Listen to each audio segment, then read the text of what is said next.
Hello students.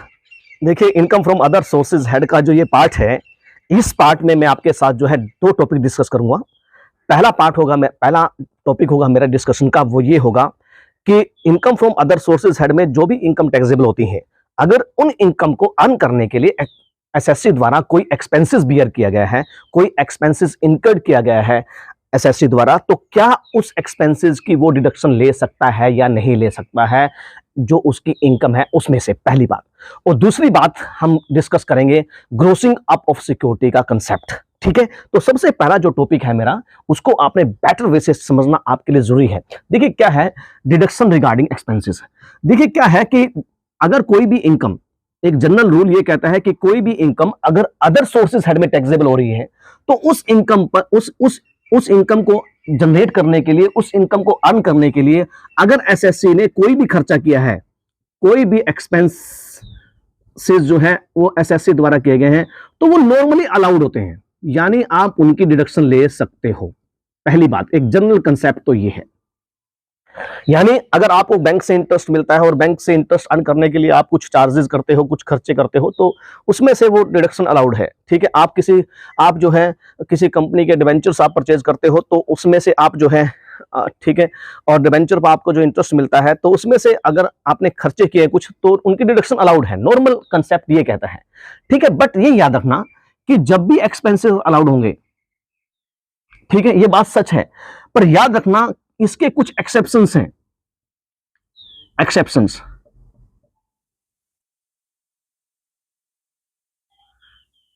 यानी कुछ अपवाद हैं, और वो मेनली टू हैं। दो बातें आपने ध्यान रखनी है। दो बातें आपने ध्यान रखनी है जब आप एक्सपेंसेस की डिडक्शन लोगे इनकम फ्रॉम अदर सोर्सेज की इनकम में से। पहली बात ध्यान रखना डिविडेंड्स के बारे में, most important, dividends income, dividends incomes के बारे में याद रखना। अगर एसएससी को कोई भी डिविडेंड की इनकम रिसीव हुई है, तो क्या होगा, उस डिविडेंड को रिसीव करने के लिए जो उसने एक्सपेंसेस किए हैं, उन एक्सपेंसेस की डिडक्शन अलाउड नहीं होगी। चाहे डोमेस्टिक कंपनी से इंटरेस्ट आपको डिविडेंड मिला है, चाहे आपको कोऑपरेटिव सोसाइटी से मिला है, चाहे आपको फॉरेन कंपनी से डिविडेंड मिला है, तो डिविडेंड में से आप एक्सपेंसेस की डिडक्शन नहीं ले सकते, पहली बात। दूसरी बात, पर याद रखना डिविडेंड को रिसीव करने के लिए जो आपने इन्वेस्टमेंट किया था, अगर आपने उस इन्वेस्टमेंट का क्या पेड किया है, इंटरेस्ट। मान लो आपको 5,000 रुपीज का डिविडेंड रिसीव हुआ है, और आपको पता है आपको जिस कंपनी से डिविडेंड मिला है, उस कंपनी के शेयर परचेज करने के लिए आपने 2 लाख रुपए जो है वो उधार लिए थे बैंक से, और उसका आपने इंटरेस्ट पेड किया है 4,000। तो इसका मतलब यह है कि 5,000 में से 4,000 के इंटरेस्ट की डिडक्शन ले सकते हो। बिल्कुल मजेदार, कैप्टन इनटू माइंड कि एक्सपेंसेस की डिडक्शन नहीं है डिविडेंड में से, पर इन्वेस्टमेंट जो है उसका जो इंटरेस्ट है उसकी डिडक्शन अलाउड है, जो इन्वेस्टमेंट आपने डिविडेंड्स को जो शेयर्स को परचेज करने के लिए या डिविडेंड की इनकम को जनरेट करने के लिए आपने जो है लिया था, ठीक है, इन्वेस्टमेंट लोन, तो उस लोन का जो भी इंटरेस्ट बनेगा उसकी डिडक्शन अलाउड है, पहली बात। दूसरी बात मोस्ट इंपोर्टेंट, देखिए जो भी गैम्बलिंग की इनकम होती है, ठीक है, जो सट्टेबाजी की इनकम होती है, बैटिंग की जो इनकम्स होती हैं, ठीक है, या लॉटरी या क्रॉसवर्ड पजल्स की इनकम होती है, याद रखना लॉटरी, क्रॉसवर्ड पजल्स, बैटिंग या गैम्बलिंग या रेसेस, अगर आपको इन सभी जगह से इनकम मिलती है, तो याद रखना इनके एक्सपेंसेस की डिडक्शन अलाउड नहीं है। आप कहते हो कि मैंने जो है वो मेरे को लॉटरी लगी है 5 लाख रुपए की, 5 लाख की इनकम कहां टैक्सेबल होगी, अदर सोर्सेज में। आप कहते हो कि जी 5 लाख की लॉटरी को परचेज करने के लिए मैंने 5,000 के एक्सपेंसेस किए थे, लॉटरी के टिकट्स, जो एजेंट्स को जो पेमेंट दी थी, तो याद रखना जो आपने एजेंट्स को पेमेंट दी थी या जो आपने लॉटरी की टिकट के एक्सपेंसेस किए हैं, तो वो अलाउड नहीं है। दोबारा से सुन लीजिए, lottery, crossword puzzles, batting, gambling या रेसेस लगाने पर अगर आपको कोई इनकम हो रही है और उस इनकम को जनरेट करने के लिए आपने कोई एक्सपेंसेस किए थे, तो उन एक्सपेंसेस की डिडक्शन अलाउड नहीं होती है।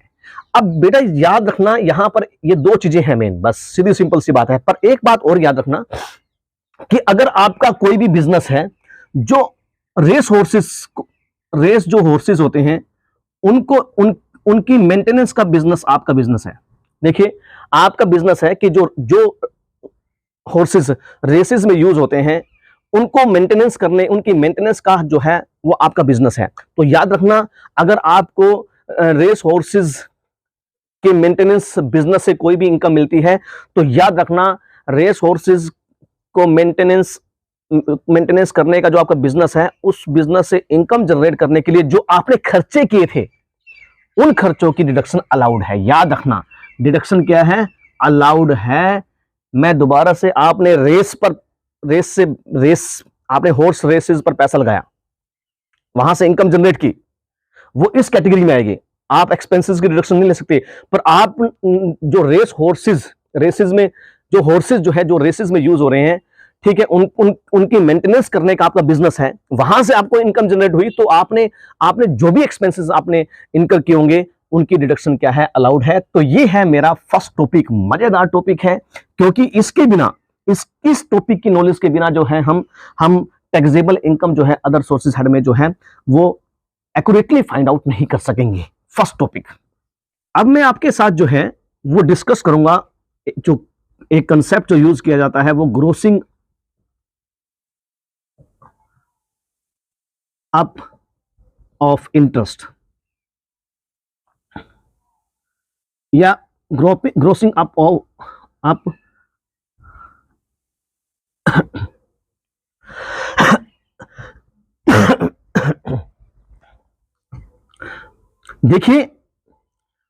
देखिए, अब मैं आपके साथ डिस्कस करूंगा, जो थर्ड पार्ट का सेकंड टॉपिक है, वो है ग्रोसिंग अप ऑफ इनकम्स। जब भी हम अदर सोर्सेज हेड में टैक्सेबल इनकम फाइंड आउट करते हैं, ये कंसेप्ट भी हमें जो है बहुत परेशान करता है कि आपको सिक्योरिटी से जो भी डिविडेंड रिसीव हुआ है या जो भी इंटरेस्ट रिसीव हुआ है, अगर वो टैक्स काटने के बाद आपको मिला है, तो उसको दोबारा से जो टैक्स जो कटा गया है वो आपके इनकम में शामिल करना है या नहीं करना है। यानी मेरे कहने का मतलब, दूसरी बात ये भी देखना है कि जो आपको इनकम रिसीव हुई है, वो टैक्स डिडक्ट करने के बाद हुई है या बिना टैक्स डिडक्ट करने के, मतलब बिना टैक्स डिडक्ट के आपको वो इनकम रिसीव हुई है। तो देखिए, ये टॉपिक काफी मजेदार टॉपिक है और थोड़ा सा टेक्निकल भी है। आपने इस टॉपिक को ध्यान से समझना है। ठीक है, सबसे पहली बात तो मैं बात करने जा रहा हूं, फर्स्ट कंसेप्ट जो मैं डिस्कस करने जा रहा हूं आपके साथ, वो है डिविडेंड फ्रॉम डोमेस्टिक कंपनी। याद रखना, डी का मतलब डिविडेंड फ्रॉम, डीसी का मतलब डोमेस्टिक कंपनी।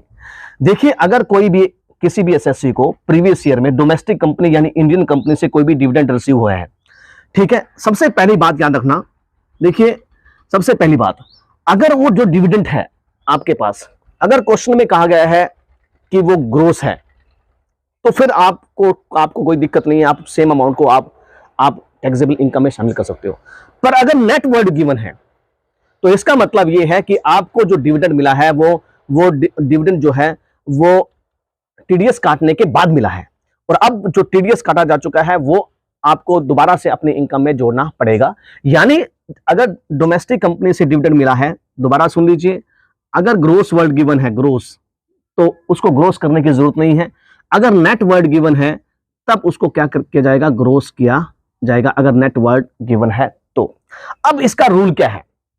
रूल ये है कि सबसे पहली बात याद रखना इसमें, जब भी हम डोमेस्टिक इनकम से, कि अगर डिविडेंड की इनकम अप टू 5,000 है, ध्यान रखना, गवर्नमेंट जो है जब भी एसएससी को डिविडेंड पेड करती है, और अगर if the amount of dividend does not exceed 5,000, अगर 5,000 को क्रॉस नहीं करता है, तो गवर्नमेंट जो है वो टैक्स टीडीएस नहीं काटती है। यानी अगर डोमेस्टिक कंपनी से अगर जो डिविडेंड मिला है आपका, अगर वो 5,000 तक है, तो उसको ग्रोस अप करने की जरूरत नहीं है। Okay, done.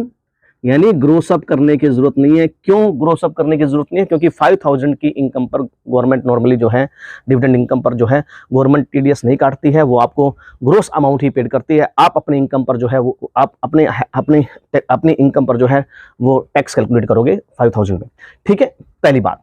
दूसरी बात, अगर 5000 से ज्यादा है, 5000 से क्या है, ज्यादा है, क्या चीज, जो डिविडेंड आपको रिसीव हुआ है दैट इज मोर देन 5000, 5000 रुपए से ज्यादा है, तो ध्यान रखना उसको जो है वो ग्रोस अप किया जाएगा। क्या किया जाएगा? ग्रोस अप किया जाएगा। और ग्रोस अप करने का रूल क्या होगा? जो भी आपको डिविडेंड इनकम मिली है, डिविडेंड इनकम, उसको आपने 100 से मल्टीप्लाई करना है और डिवाइड कर देना है 90% से। क्यों? क्योंकि गवर्नमेंट जो है आप टीडीएस जो काटती है डिविडेंड पर वो 10% की रेट से काटती है। तो इसका मतलब ये है कि जो डिविडेंड इनकम मिली है वो आपकी कितने के लिए, 90% के लिए है।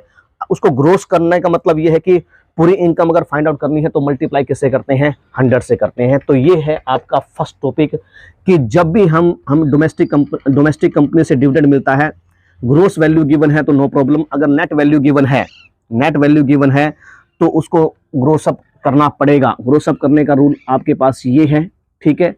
ये याद रखना कि 5000 तक के डिविडेंड की इनकम को ग्रोस अप करने की जरूरत नहीं होती है, ठीक है। अगर डिविडेंड 5000 से ज्यादा हो और नेट वर्थ गिवन है तब नॉर्मली ये फार्मूला यूज किया जाएगा, number 1। Number 2 most important topic, second है domestic form, so dividend from cooperative societies. याद रखना कोऑपरेटिव सोसाइटी से जो भी डिविडेंड मिलेगा वो पूरा का पूरा टैक्सेबल होगा, उसको ग्रोस अप करने की जरूरत नहीं है। ग्रोसिंग अप करने की जरूरत नहीं है, ग्रोसिंग अप करने की जरूरत नहीं है, ग्रोसिंग अप करने की जरूरत नहीं है। क्लियर है? कोऑपरेटिव सोसाइटी से जितना भी डिविडेंड मिला, क्योंकि कोऑपरेटिव सोसाइटी पर के डिविडेंड के इनकम पर गवर्नमेंट टीडीएस नहीं काटती है। ध्यान रखना, टीडीएस नहीं काटा जाता है गवर्नमेंट द्वारा कोऑपरेटिव सोसाइटी की डिविडेंड इनकम पर। तो डिविडेंड इनकम जो कोऑपरेटिव सोसाइटी से आपको डिविडेंड मिलेगा उसको ग्रोस अप करने की जरूरत नहीं है। नंबर 3 मोस्ट इंपॉर्टेंट, थर्ड है डिविडेंड फ्रॉम फॉरेन कंपनीज। याद रखना फॉरेन कंपनी से आपको जो डिविडेंड मिलेगा नॉर्मली उसको ग्रोस अप करने की उसको भी ग्रोस अप करने की जरूरत नहीं है, ग्रोस अप करने की जरूरत नहीं है फॉरेन कंपनी से। पर एक बात आपने ध्यान रखनी है, अगर आपके पास कंप्लीटली ये इंफॉर्मेशन गिवन है कि कंपनी ने टीडीएस काटा है, ठीक है, और वो टीडीएस, देखिए अगर कंपनी ने टीडीएस काटा है और वो टीडीएस का पैसा इंडियन गवर्नमेंट को डिपॉजिट नहीं करवाया है, तो फिर तो ग्रोस अप करने की जरूरत नहीं है, सीधी सिंपल सी बात है, ठीक है। और दूसरी बात, अगर टीडीएस काट के किसको दे दिया, इंडियन गवर्नमेंट को पेड किया जा चुका है टीडीएस का पैसा। देखिए ध्यान से, अमेरिका की कंपनी है, उससे आपको डिविडेंड मिला, ठीक है, और डिविडेंड उसने टीडीएस काट के दिया है। अगर टीडीएस का पैसा इंडियन गवर्नमेंट को पेड कर दिया है तो फिर तो आपको, मतलब अगर इंडियन गवर्नमेंट को पेड नहीं किया, पहली बात पेड नहीं किया तो ग्रोस अप करने की जरूरत नहीं है, क्योंकि जो पैसा इंडिया में आया नहीं है तो उसकी डिडक्शन नहीं ले सकते आप। पर अगर टीडीएस काट दिया फॉरेन कंपनी ने और वो टीडीएस का पैसा किसको पेड कर दिया, इंडियन गवर्नमेंट को, अब इंडियन गवर्नमेंट के पास आ चुका है पैसा, तो डबल टैक्सेशन का बेनिफिट आप ले सकते हो। यानी आपको क्या करना पड़ेगा, उस पैसे को दोबारा से आप अपनी इनकम में जोड़कर जो है ग्रोस अप कर सकते हो। तो ये है मेनली फर्स्ट 3 इनकम जो डिविडेंड से रिलेटेड है। मैं दोबारा से आपके साथ एक बात डिस्कस कर रहा हूं कि डिविडेंड डोमेस्टिक कंपनी से मिलेगा तो 5000 रुपीज तक का अगर डोमेस्टिक कंपनी से डिविडेंड मिल रहा है तो ग्रोस अप करने की जरूरत नहीं है। अगर ज्यादा मिल रहा है तो ग्रोस अप करने की क्या है, जरूरत है, ठीक है। ग्रोस वर्ड गिवन है तब भी ग्रोस अप करने की जरूरत नहीं है।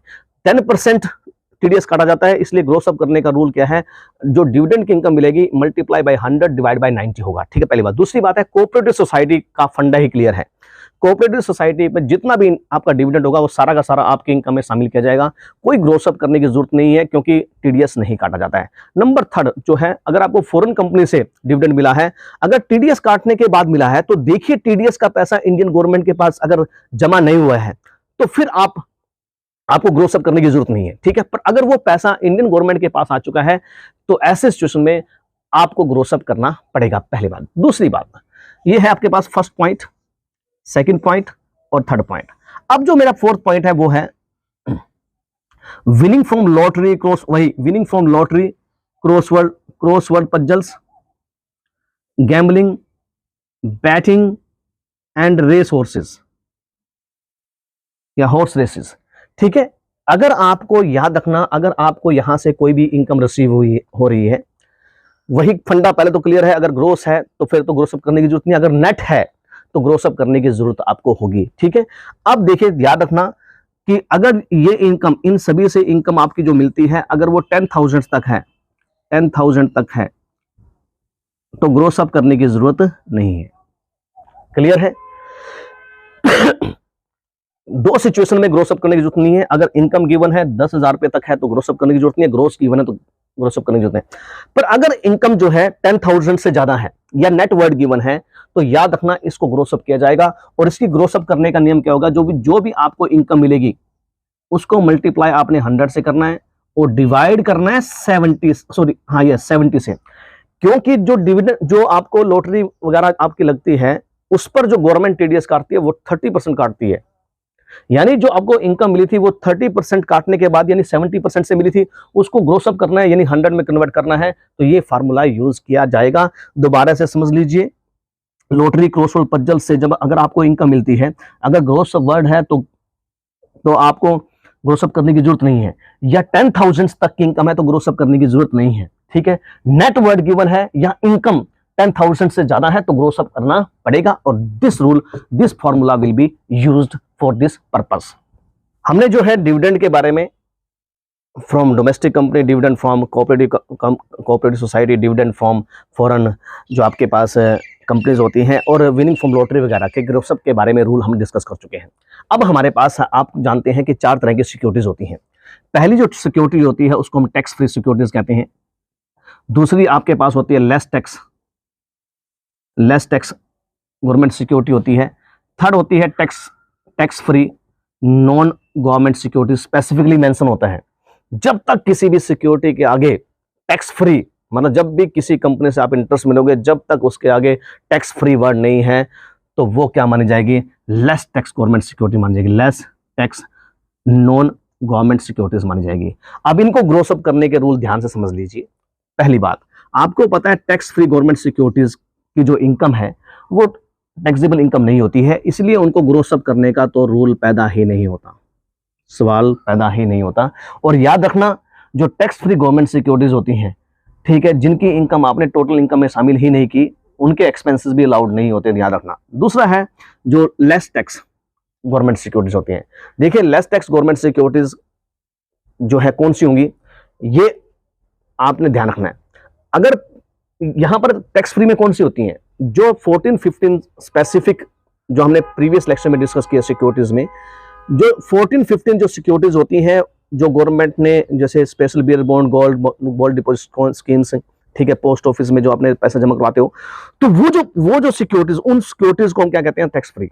ठीक है, या फिर कोई भी सिक्योरिटी जिसके नाम के आगे क्या लिखा है, टैक्स फ्री, उसको क्या मानेंगे हम, टैक्स फ्री मान के चलेंगे। ठीक है, अदरवाइज कोई भी गवर्नमेंट सिक्योरिटी होगी वो क्या मानी जाएगी, लेस टैक्स मानी जाएगी। यानी इन 14-15 को छोड़कर, या स्पेसिफिकली मेंशन नहीं है उसको छोड़कर, जितनी भी सिक्योरिटी बनी होंगी गवर्नमेंट की वो लेस टैक्स मानी जाएगी।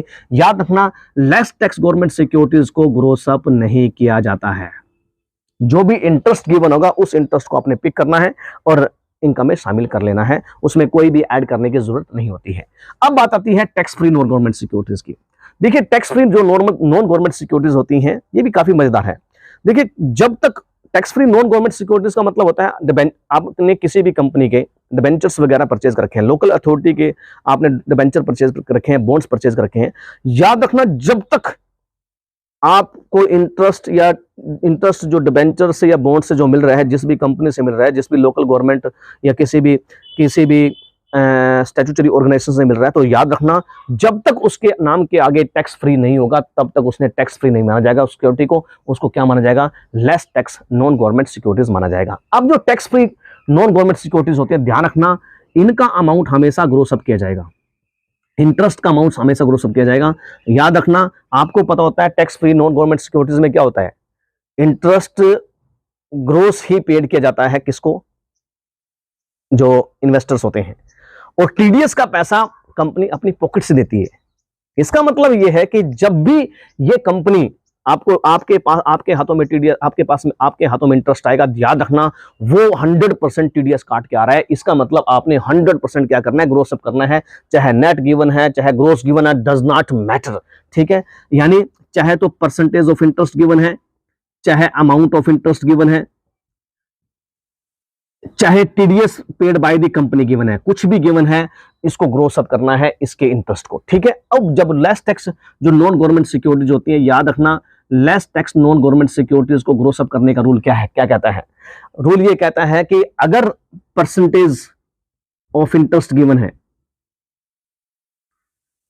परसेंटेज ऑफ इंटरेस्ट, मान ली less tax non government securities है कोई, उसकी परसेंटेज ऑफ इन्वेस्टमेंट गिवन है और परसेंटेज गिवन है, तो आप डायरेक्टली जो है परसेंटेज के अकॉर्डिंग जो है इंटरेस्ट निकाल सकते हो, यानी ग्रोस अप करने की जरूरत नहीं है।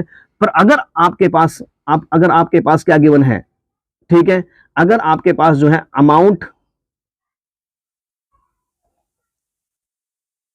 रिसीव्ड बाय एसएससी, अगर एसएससी ने कितना अमाउंट रिसीव किया है, अगर वो गिवन है, याद रखना अगर अमाउंट गिवन है तब जो है आपने ग्रोस अप करना है, इंटरेस्ट का अमाउंट गिवन है तो ग्रोस अप करना है, अगर इन्वेस्टमेंट के साथ साथ उसकी परसेंटेज गिवन है तो ग्रोस अप नहीं करना है। तो ये है हमारे पास, ये हमारा 6th पॉइंट हो गया, ये हमारा 7th पॉइंट हो गया, ये हमारा 8th पॉइंट हो गया, और ये सॉरी 6th 7th सॉरी ये 5th पॉइंट हो गया, क्योंकि पहले हम 4 point discuss, 5th 6th 7th और 8th पॉइंट। अब हमारे पास लास्ट जो है 9th पॉइंट, वो है इंटरेस्ट ऑन एफडीज। याद रखना अगर आपने कोई एफडी करवाई है, कहीं पर भी कंपनी में करवाई है, बैंक में करवाई है या पोस्ट ऑफिस में करवाई है, और एफडी पर आपको क्या मिल रहा है, इंटरेस्ट, याद रखना अगर इंटरेस्ट का अमाउंट 40,000 तक का है तो उसको ग्रोस अप करने की जरूरत नहीं है। इनकम तो शामिल होगी 40,000 रुपीज, हम ये नहीं बात कर रहे हैं कि इनकम में अदर सोर्सेज हेड में इनकम शामिल होगी, इनकम शामिल होगी पर उसको ग्रोस अप करने की जरूरत नहीं है। सीनियर सिटीजन में यही अमाउंट 50,000 है। अगर किसी भी सीनियर सिटीजन को 50,000 रुपए तक का इंटरेस्ट अगर रिसीव हो रहा है तो उसको जो है ये आपको जो है मतलब ग्रोस अप करने की जरूरत नहीं है। पर अगर इनकम 40,000 से ज्यादा है या 50,000 से ज्यादा है, 40,000 या 50,000 से क्या है ज्यादा है, तो ग्रोस अप करना पड़ेगा इंटरेस्ट, ठीक है। और उसको ग्रोस अप करने का नियम क्या है, जो भी इनकम होगी उसको मल्टीप्लाई 100 से करना है और डिवाइड करना है 90 से। क्यों? क्योंकि डिविडेंड जो इंटरेस्ट होता है डिबेंचर्स या बॉन्ड्स का, उस पर गवर्नमेंट द्वारा जो है 10% टीडीएस काटा जाता है। तो बेटा ये था, देखिए स्टूडेंट्स, ये था मेरे पास कि जो है 3 पार्ट्स में मैंने आपके साथ डिस्कस किया कि अगर income from other sources head की बात करते हैं तो कौन कौन सी बातें आपके माइंड में जो है वो क्रिस्टल क्लियर होनी चाहिए। अब आप अगर इन 3 लेक्चर्स को जो अदर सोर्स हेड के बेटर वे से अंडरस्टैंड करते हो, बेटर वे से इनको सुनते हो, नोट्स तैयार करते हो, तो ये जो है आपके लिए बहुत ज़्यादा क्या होगा, लेक्चर हेल्पफुल होगा। तो आपने मुझे सुना, इन टॉपिक्स को बेटर वे से अंडरस्टैंड किया, इसके लिए आपका बहुत बहुत धन्यवाद।